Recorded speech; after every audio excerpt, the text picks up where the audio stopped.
Now I'd like to ask you about your household's ownership of a number of items that can be used to generate income. Does anyone in your household currently have any agricultural lands? Yes, we have a farm outside the village.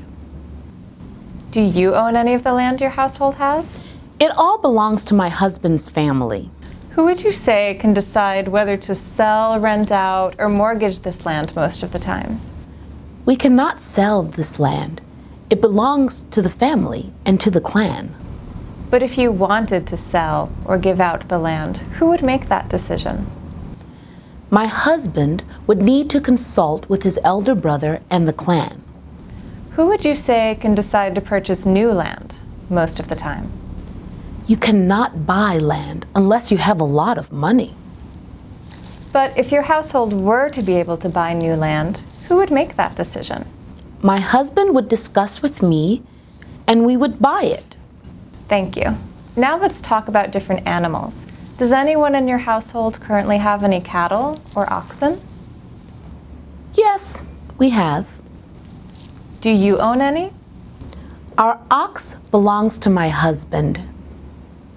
Who would you say can decide whether to sell, give away, mortgage, or rent out the ox most of the time? It belongs to my husband, so he decides what to do with it.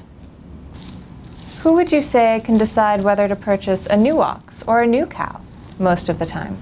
Men are the one who manage those big animals, so my husband would decide. What about smaller animals? Does anyone in your household currently own any smaller animals like sheep or goats? Yes, I bought a she-goat last month.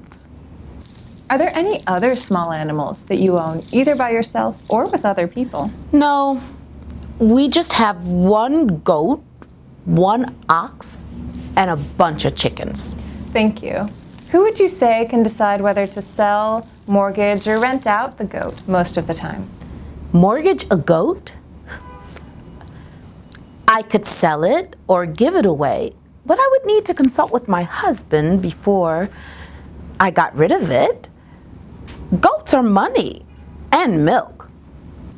Who would you say can decide whether to buy a new small animal, like a goat or maybe a pig, most of the time? Either my husband or me could buy one. Thank you. Now let's talk about poultry. Does anyone in your household currently have any chickens or other kinds of birds? We have some chickens. Do you own any of the chickens? They're all my chickens. I keep them and then I sell the eggs to the neighbors. Who would you say can decide whether to sell or give away the chickens most of the time? Me. My husband could if he wanted to, because he is the head of the household. Who would you say can decide whether to buy new birds most of the time? It would be me, because I'm the one who manages them. But I would have to consult with my husband if I wanted to sell them. Thank you for answering these questions.